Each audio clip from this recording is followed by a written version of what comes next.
點解我會成身血嘅？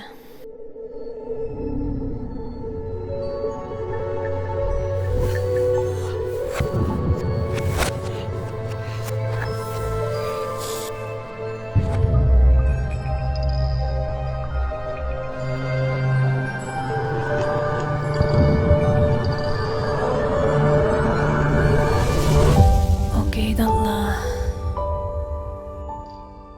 我去咗羅浮宮偷嘢，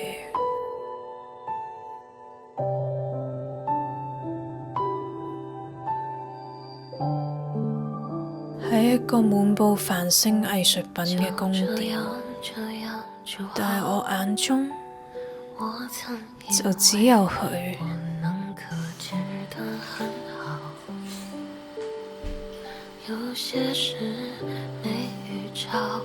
裏面嘅保安拎住槍，但係為咗佢，我咩都願意。只不過呢個世界，除咗我愛嘅嘢可以傷害到我之外，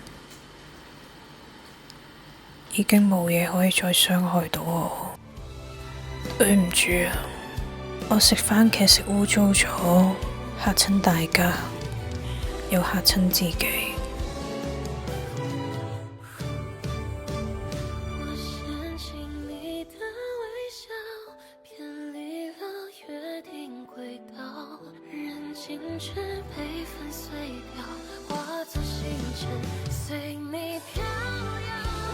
但係我諗極都唔明，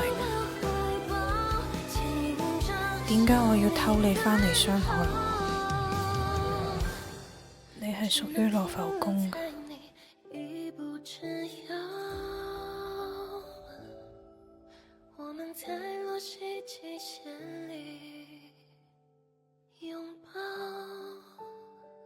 神啊，你可唔可以寬恕我嘅罪啊？